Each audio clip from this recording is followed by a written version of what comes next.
Hi అండి. Welcome to Purvik all in one channel. ఈరోజు మనం ప్రిపేర్ చేయబోతున్న రెసిపీ వచ్చి హోమ్మేడ్ సెరెలాక్ అండి. సో మనం పిల్లలకి నా ఇంట్లోనే ఎలా సెరెలాక్ ప్రిపేర్ చేసుకోవాలో చూద్దాము. సో మనం ఫస్ట్ ఇక్కడ సెరెలాక్ ప్రిపేర్ చేయడానికి కావాల్సిన ఇంగ్రీడియంట్స్ చూస్తున్నామండి.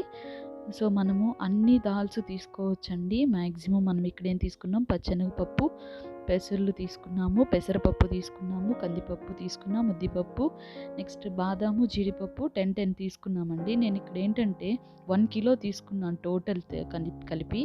రైస్ 3 గ్లాసెస్ తీసుకున్నాను. ఆల్ దాల్స్ కలిపి 1 గ్లాస్ తీసుకున్నానండి. సో 4 గ్లాసెస్ అంటే మనకి ఇక్కడ 1 కిలో అండి. సో నేను ఈ క్వాంటిటీతో తీసుకున్నాను. ఎందుకంటే బాదాం, జీడిపప్పు అనేది డైజెషన్ కొంచెం స్లో అవుతుంది కాబట్టి మనము జస్ట్ 10 తీసుకున్నామండి. సో అన్నీ మిక్స్ చేసుకొని మనం ఇక్కడ వాష్ చేసుకుందామండి. సో ఇక్కడ నేనేంటంటే ఇలా వాష్ చేసుకున్న 4-5 టైమ్స్ ఇక్కడ వాష్ చేసుకున్న తర్వాత మనకి ఇలా ఉంటుందండి. సో దీన్ని మనం ఇక్కడ ఏం చేయాలంటే మినిమం 3 నుంచి 4 అవర్స్ నేను బాగా సోక్ చేశానండి, నానబెట్టుకున్నాను. సో నానబెట్టుకున్న తర్వాత ఆఫ్టర్ 4 అవర్స్ మనకి ఇలా బాగా అన్ని పప్పులు ఉబ్బి మంచిగా నానిపోయిందండి. సో ఇలా నానబెట్టిన తర్వాత మనం ఇప్పుడు దీన్ని ఒక మెత్తటి క్లాత్, పల్చటి కాటన్ క్లాత్ తీసుకొని బాగా ఫ్యాన్ కింద ఆరబెట్టుకోవచ్చండి. సో నేను ఈ విధంగా ఆరబెట్టాను. దీన్ని నేను మినిమం నైట్ మొత్తం ఆరబెట్టానండి. అంటే క్లాత్ మీద వచ్చి ఒక 15 మినిట్స్ ఆరబెట్టాను. కొంచెం డ్రై అయిన తర్వాత తీసి ప్లేట్లో ఆరబెట్టేశాను. సో ఓవర్ నైట్ మొత్తం ఫ్యాన్ కింద ఆరబెట్టానండి. సో మార్నింగ్ అంతా ఈ విధంగా ఉంది. సో దీన్ని మనం ఇప్పుడు వేయించుకుందాము బాండిలి పెట్టుకొని. సో కొంచెం తీసుకొని మనం ఇక్కడ ఎలా వేయించుకోవాలో చూద్దామండి. సో ఫస్ట్ మనము హైలో పెట్టుకుందాము. మనకి అన్నీ కొంచెం వేడెక్కేంత వరకు మనం హైలో పెట్టుకుంటూ ఫ్లేమ్ని మళ్ళీ మీడియంలో పెట్టేసుకోవాలండి. తర్వాత ఏమంటే మాడకుండా మనకి అన్నీ పక్కాగా ఏగుతుంది. దాంతోపాటు అన్నీ మనకి కంప్లీట్గా ఏగితేనే మెత్తగా ఇట్ మీన్స్ పచ్చి స్మెల్ లేకుండా, పాడవకుండా, దాంతోపాటు తొందరగా బాయిల్ అవ్వడానికి, కుక్ అవ్వడానికి, డైజెషన్కి వీలు పడుతుందండి. సో దానివల్ల మనము మీడియం ఫ్లేమ్లో పెట్టుకొని స్లోగా మొత్తం వేయించుకోవాలండి. సో ఇక్కడ నేను యాడ్ చేసిన ఏదైతే మొత్తం పప్పులు ఏదైతే ఉన్నాయో, దాల్స్ ఏదైతే ఉన్నాయో, వీటితో పాటు మనం రాగులు కూడా యాడ్ చేసుకోవచ్చు. బట్ నేను ఇక్కడ రాగులు యాడ్ చేయలేదు.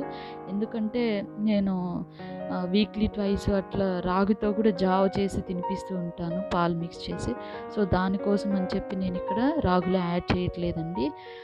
సో ఈ విధంగా ఫస్ట్ వేయించుకున్నాం చూడండి. బాగా బియ్యం అంతా ఉబ్బుతుందండి, వైట్గా వస్తుంది మనకి పూసినట్టు. మిగిలిన అన్ని పప్పులు కూడా కలర్ చేంజ్ అవుతుంది, లైట్ గోల్డెన్ కలర్తో. మంచి స్మెల్ కూడా వస్తుంది, మనకి డ్రై రోస్ట్ అయ్యే టైంలోనే తెలుస్తుందండి. సో మనం ఇలా మొత్తం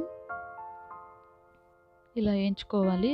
సో ఈ విధంగా కొంచెం తీసుకుంటూ మనము మిగిలిన బియ్యాన్ని మొత్తాన్ని, ఆ పప్పులు మొత్తం మిక్చర్ అంతటిని మనము ఫ్లేమ్ అడ్జస్ట్ చేసుకుంటూ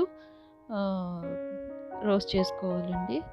సో ఈ విధంగా మొత్తం వేయించుకున్న తర్వాత ఇది లాస్ట్లో మిగిలిందండి నాకు. సో ఈ విధంగా కంప్లీట్గా నేనైతే వేయించేసుకున్నాను.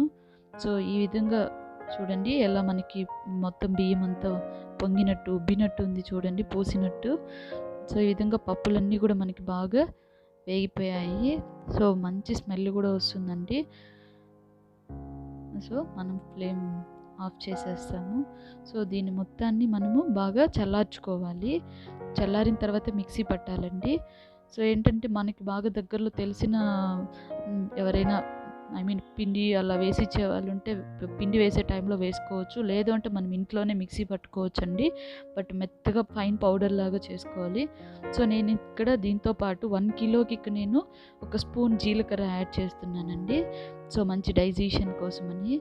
సో ఈ జీలకర్ర కూడా వేయించుకున్న తర్వాత అందులో వేసేసి మొత్తాన్ని ఒక 1 or 2 అవర్స్ బాగా చల్లారనివ్వాలండి. సో ఈ మొత్తాన్ని మనం ఒక 2 ప్లేట్స్లోకి తీసుకొని బాగా చల్లార్చుకొని దీన్ని మనం మిక్సీ పట్టేసుకోవాలి. సో ఈ విధంగా వస్తుంది మనకి మంచి ఫైన్ పౌడర్ లాగా. దీన్ని మనం జావ కాంచి తినిపించామంటే పిల్లలకి ఈజీగా డైజెస్ట్ అవుతుంది. సో ఆకలి కూడా లేట్గా వస్తుంది. So thank you for watching అండి. Bye bye.